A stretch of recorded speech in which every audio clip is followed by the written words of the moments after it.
never, ever heard of someone going out under a truly dark sky and saying, "Oh, that's so ugly. I just never want to see that again." It just doesn't happen.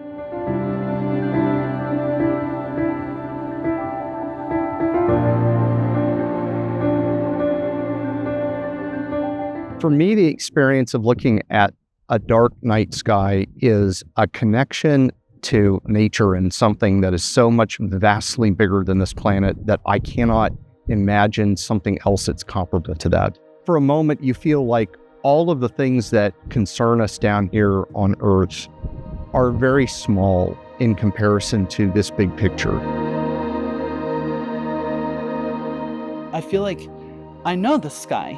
I know the stars, and I recognize them.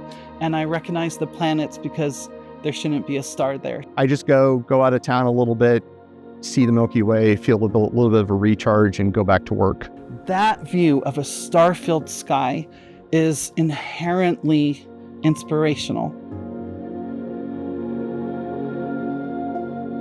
For the observatories, of course, it's important to preserve dark skies so you can do research, but really the bigger picture of dark skies is about the value of dark skies and the experiences and the quality of life that it fosters for everybody. As our developments have occurred, we tend to use more light for the same things we used to use less light for, and we tend to light more things than we used to.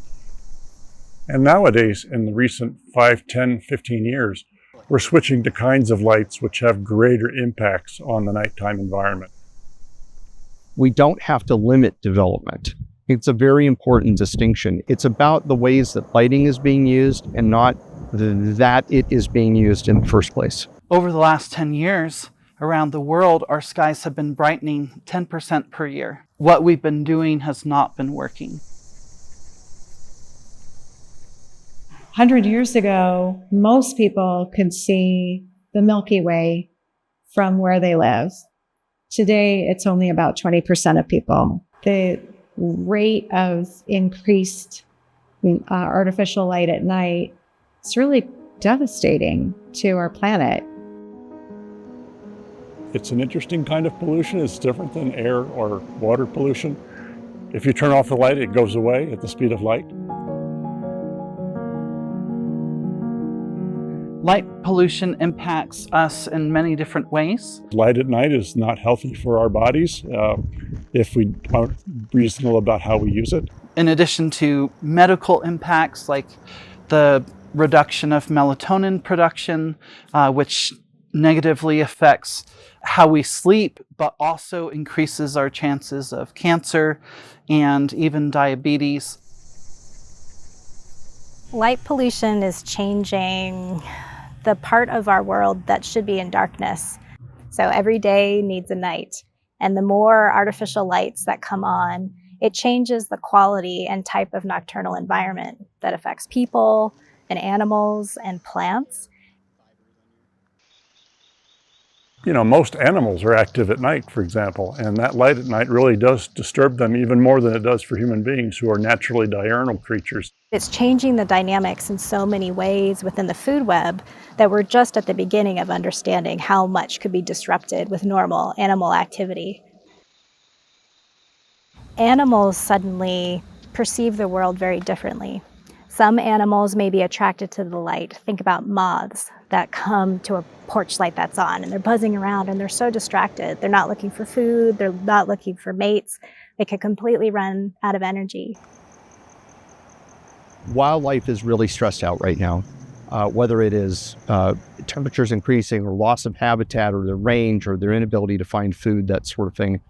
And light at night is piling on top of that. It's a compounding problem because then more energy is being used, climate change is getting worse, and then plants and animals have the additional overlapping stressor of climate change and losing the darkness at night. We're finding effects in pretty much every species that we study. And it's concerning. Every time that we study it, we see something negative that's happening when these species encounter artificial light at night because they evolved in a world that didn't have it. And so that means where we have good darkness at night in these corridors and in these important wildlife habitats, we need to keep it that way.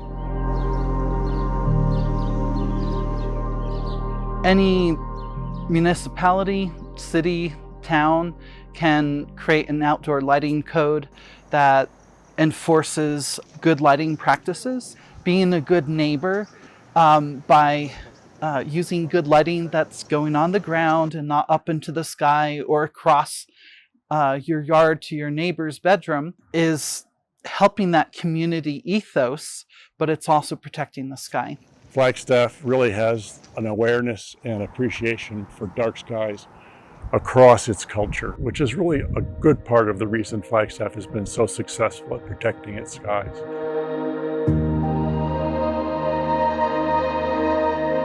It's one of those things that I think, especially if people have that experience together, where they go out and see the night sky, that it transcends differences in religion and culture and national origin and even our politics, and can actually bring us together in ways few other things can. So we really need to help our communities broadly be aware of the value, beauty, and inspiration that comes from the night. And then when people become aware of that, really it doesn't take much more than being able to look up and see a sky full of stars. It feels like a gift that we can give by each of us just tweaking the lighting around us, not using our lights at night when we don't need them. As we lose the night, our children will grow up without that experience of seeing the sky full of stars, wondering if they can go out and touch the stars. And that will have huge impacts for humanity. Use warm colored lights most of the time outdoors. Amber light, don't use white light. Don't use too much, shield it. And we know that when we adopt the principles of dark sky friendly lighting, that we get the outcomes that we expect. We've shown that right here in Tucson, that when we make these changes, we can reduce the impact on the nighttime environment. And it is not fearful. It does not produce a dangerous community. Crime does not go up. The economy is just thriving fine, by the way. And people can have both. You can have the lighting you need, and you can have dark skies. I think over time, we're going to begin to realize how much more we have to gain if we allow ourselves to be comfortable with having darkness in our environment. You can darken the sky even in urban areas by 90%, not 9%, 90%. And that's a stunning thing even to me. In the last 10 years or so, I began to realize this, even though a lot of that is based on my research. Really just to put two and two together to realize, hey, gosh, 90% better. That means the Milky Way comes back in Tempe, in Phoenix, in Glendale. Never doubt that a committed group of people can make a difference, because in fact, it's the only thing that ever has. There's a wonderful quote that I often use from an author named Henry Beston.